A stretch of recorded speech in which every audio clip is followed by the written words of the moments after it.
Tiga permaisuri. Alkisah hiduplah seorang raja bernama Kawarpal. Dia memiliki 4 permaisuri, Bhairavi, Bhanumati, Sunanda, dan Gayatri. Dari keempatnya, raja paling menyukai Bhairavi. Suatu hari, raja memutuskan untuk pergi berburu. Dia menyampaikan rencananya kepada Bhairavi. Sayang, aku sedang ingin pergi berburu hari ini. Tapi tidak sendirian, kau menemaniku hari ini. Aku ingin menghabiskan sepanjang hari bersamamu di hutan. Ide yang sangat bagus, Rajaku. Lagi pula sudah lama sekali aku tidak keluar dari istana. Dan ini akan sangat membuatku senang bisa pergi bersama Rajaku. Tunggu sebentar, aku akan bersiap-siap. Bhairavi memiliki hati yang baik dan lembut. Dia tidak menyetujui suaminya membunuh binatang yang tidak bersalah hanya untuk bersenang-senang. Sebelum mereka pergi berburu, Bhairavi pergi ke kereta dan mengambil semua anak panah milik raja dari tempatnya. Beberapa lama kemudian, tibalah mereka di hutan. Bhairavi berkata kepada suaminya Kawarpal. Hutan yang sangat indah. Lihatlah betapa hijaunya sekitar kita dan suara merdu burung bernyanyi. Hatiku ikut bernyanyi dengan gembira. Tapi aku tidak mengerti mengapa rajaku membunuh makhluk-makhluk yang tidak berdosa hanya untuk bersenang-senang. Aku sangat tidak menyukainya. Berburu telah menjadi kegiatan kerajaan selama berabad-abad. Itu sebuah kebanggaan bagi para pemberani dan sang juara. Semakin besar hewannya, semakin baik. Bhairavi, kamu tahu, aku hanya berburu binatang yang buas dan mengancam nyawa. Alasannya tentu saja untuk menjaga agar orang-orang aman dari bahaya. Bhairavi berusaha keras membujuk raja dengan kata-katanya. Ia berharap raja akan teralihkan perhatiannya dan tidak melihat binatang apapun. Tiba-tiba mereka mendengar geraman harimau. Istriku, kau dengar itu? Ada harimau di sekitar kita. Kau berhati-hatilah. Kau tahu, aku sebenarnya begitu asik dengan kata-kata manismu. Sampai aku lupa dengan tujuanku untuk berburu hari ini. Tentu saja aku akan mengejar harimau itu. Raja mengambil busurnya lebih dahulu dan kemudian anak panahnya. Dia begitu terkejut mendapati tabung panahnya kosong. Harimau itu mendekati kereta. Raja menaruh busurnya dan turun dari kereta untuk bertarung dengan harimau.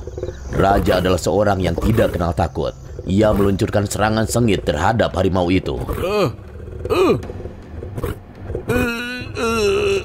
Hiya! Ya.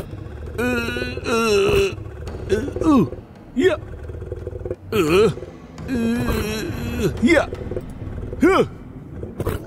Setelah pertarungan yang panjang dan melelahkan, raja akhirnya berhasil mengalahkan harimau itu. Namun sayangnya, dia terluka cukup parah.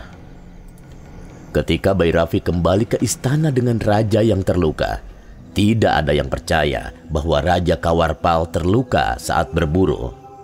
Dia adalah pemburu terampil yang selalu menang. Orang pertama yang mempertanyakannya adalah permaisuri Bhanumati. Kenapa ini bisa terjadi?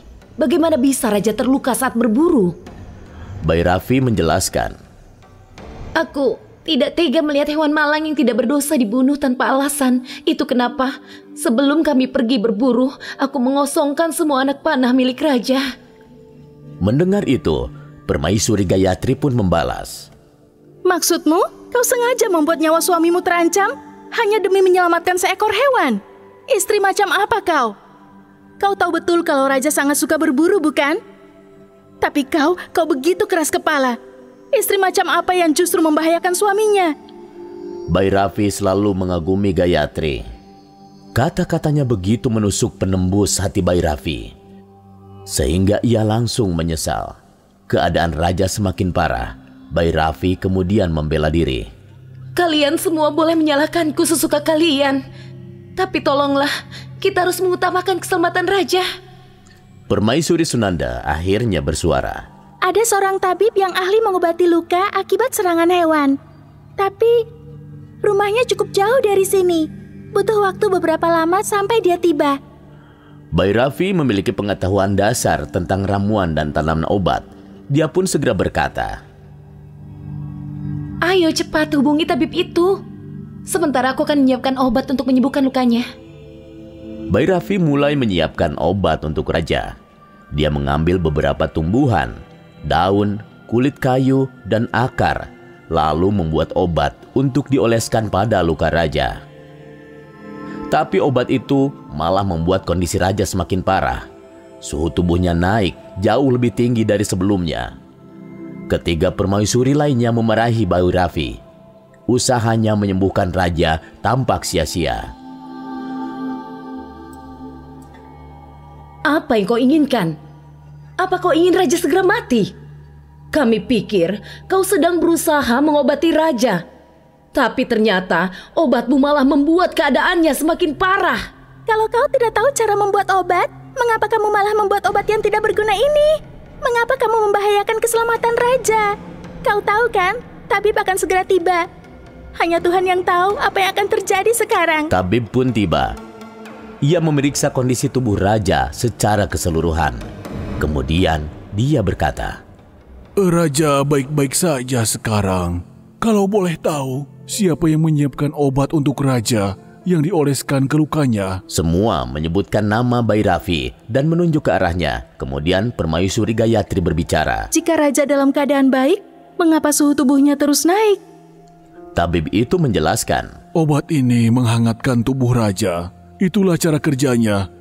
Obat ini akan mengeluarkan racun pada luka yang dibuat oleh sang harimau. Ya, pengobatan ini berjalan lambat, butuh waktu, tapi akan berhasil dengan sangat baik. Setelah mendengarkan kata tabib, ketiga permaisuri lainnya lalu berterima kasih kepada Bhairavi atas tindakannya di waktu yang tepat.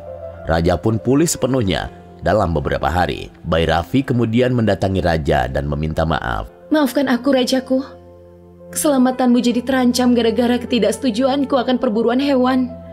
Rajaku senang berburu sementara aku tidak. Aku merasa sangat sedih ketika melihat hewan yang tidak bersalah dibunuh.